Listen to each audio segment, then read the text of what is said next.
Victoire. Dieu nous donne la victoire ultime, celle de vaincre la mort.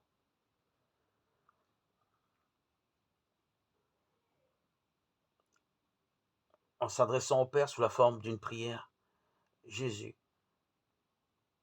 fait le don total de sa vie. Il est le cœur qui permet de se donner à voir à la fois comme victime sacrificielle et comme grand prêtre. Ce doux regard lui offre l'assurance de la vie éternelle pour lui-même et pour les autres. Il a conscience du chemin nouveau qu'il va ouvrir lui-même grâce au Père.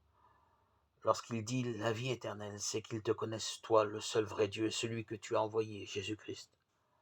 Paul, dans les Actes des Apôtres, est ainsi dans le même état d'esprit que Jésus, non pas comme grand prêtre, mais comme croyant et victime sacrificielle, car Paul insiste sur le fait qu'il n'a rien négligé durant son ministère mené au nom de Jésus-Christ et pour lui, et qu'il a tout fait pour prêcher l'évangile auprès des Juifs et des Grecs.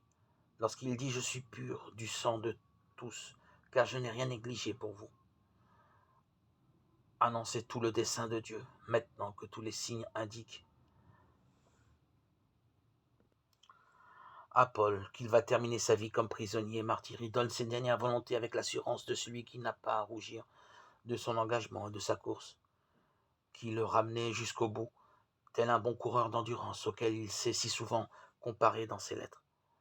Paul sait qu'il est sur la voie de Jésus, car le Maître avait prévenu qu'ils vivraient tous une fin de vie semblable à la sienne.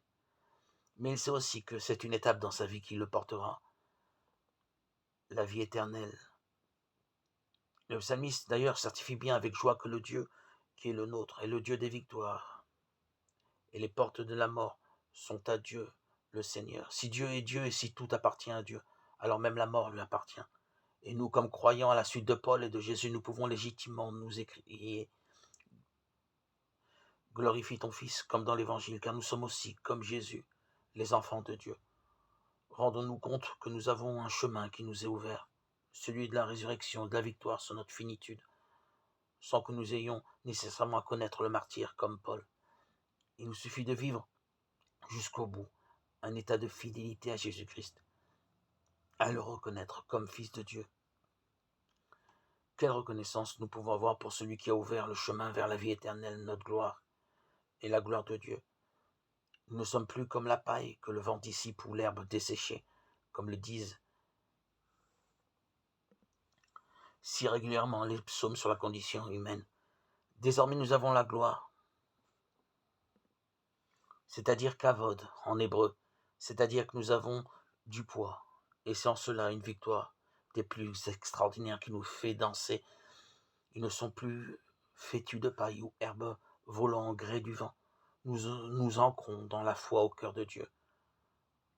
Cela n'empêche pas au soir de notre séjour sur terre de donner une des dernières consignes, un peu comme avant un départ. Cela nous donne évidemment un aspect grave et sérieux au moment de partir, puisque nous allons quitter ce qui fait notre condition depuis notre naissance. Mais le fait de se dire que Jésus préexistait avant sa naissance nous amène à penser que de la même manière, Dieu nous avait choisis,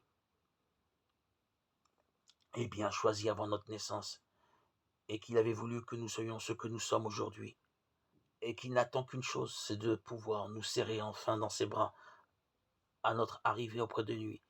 Si le Père reçoit le Fils prodigue qui était un fils perdu, s'il le reçoit avec fête et grand faste, alors combien plus encore nous recevra-t-il avec tendresse et amour au soir de notre vie. Que notre frère est notre exemple, notre Dieu vivant et aimant, Jésus-Christ, soit notre bénédiction constante dans notre cœur, car il nous indique notre destinée qui se fera dans le calme et la douceur d'une ascension.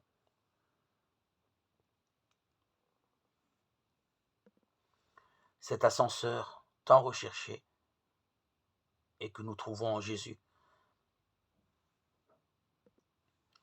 Ô Seigneur, toi qui étais élevé au ciel par le Père, élève-nous à ta suite vers lui, pour que nous goûterons dans ses bras son amour.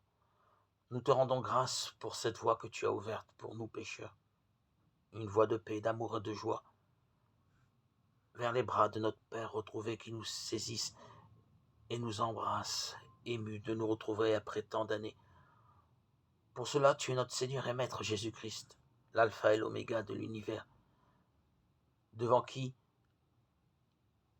nous inclinons notre cœur reconnaissant. Amen.